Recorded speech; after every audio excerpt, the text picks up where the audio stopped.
After finishing with a record of 24-58 as the 13th seed in the Eastern Conference, last season was nothing short of an absolute embarrassment for the Philadelphia 76ers, and yes, they had dealt with a litany of injuries to star players on their roster, which had attributed to their lackluster season, but nonetheless, you've got to absolutely feel for Sixers fans because the process has been absolutely terrible. They are prolonging the inevitable with star player Joel Embiid, and this organization does not appear as if it's going to get any better anytime soon after an embarrassing media day, and that's what we're going to talk about here today. Now, going back to last season, let's kind of briefly go over what had transpired in terms of some of their key injuries and why Philadelphia was not that great. When you take a look at rookie Jared McCain, who I thought was well on his way to winning Rookie of the Year, he suffered a torn meniscus in his left knee and ended up getting surgery in December, sidelining him for the remainder of his rookie season. You look at Paul George, who came in on a 4-year maximum deal contract. He dealt with a litany of injuries, including a left knee hyperextension in the preseason,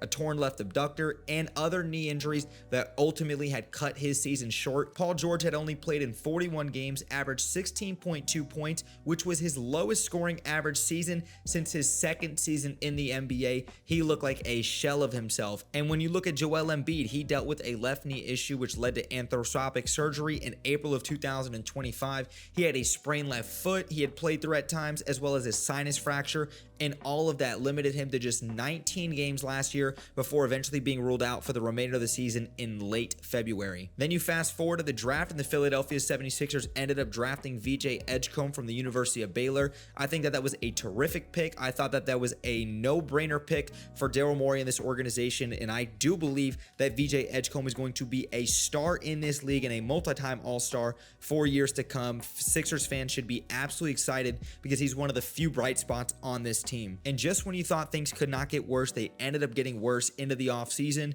If you go back to July, Paul George underwent an arthroscopic surgery on his left knee to treat an injury which he had suffered during a workout, which means that he's not 100% healthy and that he's probably not going to be ready for the start of training camp, something we'll talk about later on. You look at Jared McCain, who is now looking to come back healthy this offseason and get ready for training camp at the beginning of the season. He can't catch a break. He suffered a UCL tear in his right thumb during a workout, meaning that he can miss the first few weeks of this season. And then even with Quintin Grimes, this is a guy who the Sixers acquired at last season's deadline. He's still a free agent, and Quintin Grimes was nothing short of sensational in his time in Philadelphia last year. He averaged nearly 22 points a game, 5.2 rebounds, 4.5 assists, and 1.2 steals in 28 games, 25 of those being starts. And Shams of ESPN had reported that Daryl Morey and Quintin Grimes in his camp are still very far apart on a deal. Here's what Daryl Morey had to say on Quintin Grimes' negotiations at Media Day. He said, "I think we will get to a resolution in the next few days,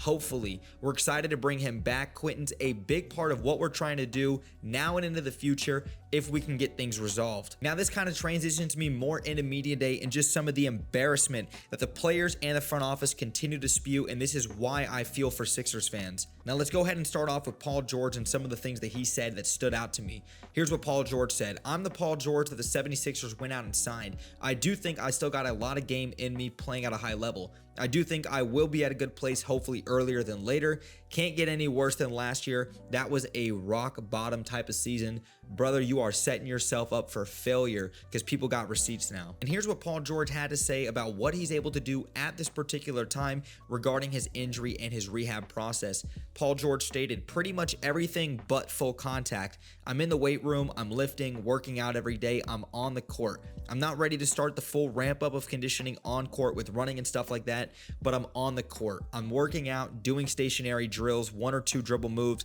I'm still able to move and be fully active on the court, just not ready to be a full-on contact participant right now. My brother, you are not able to do just about everything but full contact. If that's the case, I'm not a professional athlete, but I feel like he's just setting himself up for failure with that kind of quote. And I think he's trying to be transparent. I want to give him the benefit of the doubt, but Paul George's injury history does not allow him to get the benefit of the doubt in this regard. Just want to take a moment to say, if you are appreciating this type of work and coverage from me, the best and easiest way to support me is by liking, commenting, and subscribing down below.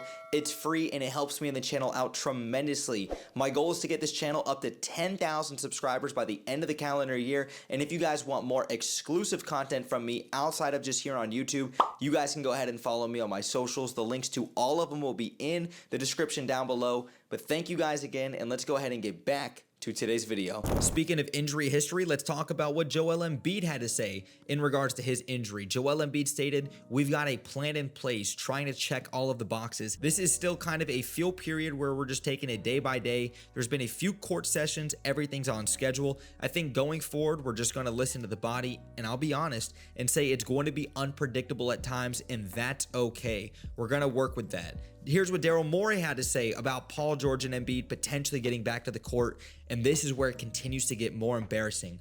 Daryl Morey stated, "We're not getting into the expectations game."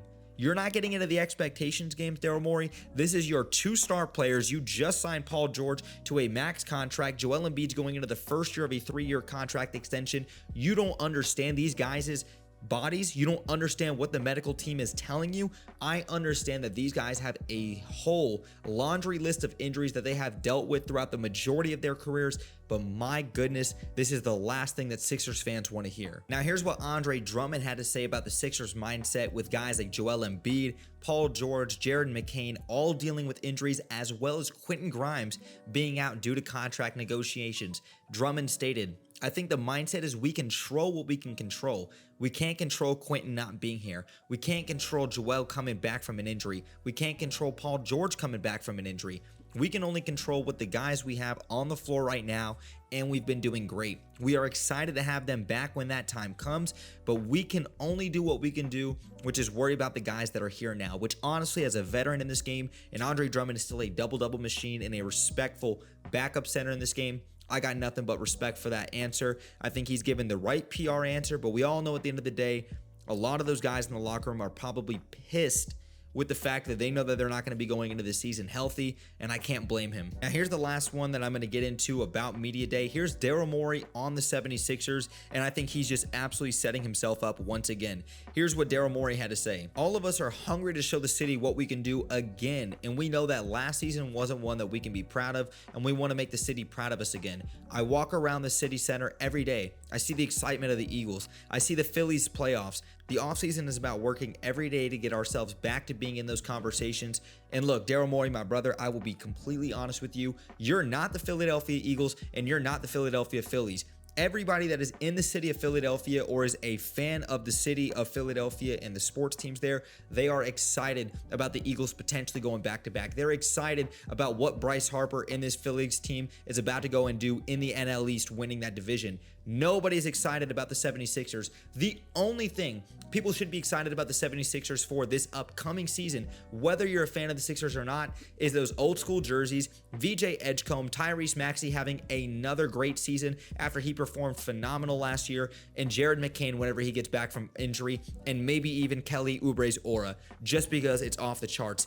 Outside of that, I'm not sure what you'd be excited about if you're a 76ers fan, and Daryl Morey needs to get his shit together. But otherwise, I think that this franchise is just absolutely cursed. Sixers fans should not be excited for this upcoming season, and although on paper, the Sixers have one of the best rosters in the Eastern Conference, and they do have a chance of making a deep postseason run, I don't think anybody anticipates that Paul George and Joel Embiid will be healthy come postseason time, and we know that this team is just absolutely decimated with injuries right now, and they never have luck on their side, so I don't think anybody should be getting up and standing up for this 76ers organization. But Sixers fans and NBA fans, please let me know your thoughts in the comments down below. What did you guys make about the Sixers comments at Media Day, and what are you guys looking forward to, if anything at all, with the Sixers team this upcoming season? Please let me know your thoughts in the comments down below. But if you guys appreciate this type of work and coverage, make sure you guys go ahead and drop me a thumbs up, hit the subscribe bell to stay tuned for more NBA coverage that I do, and make sure you guys also go ahead and follow me on my socials. The links to all of them will be in the description down below.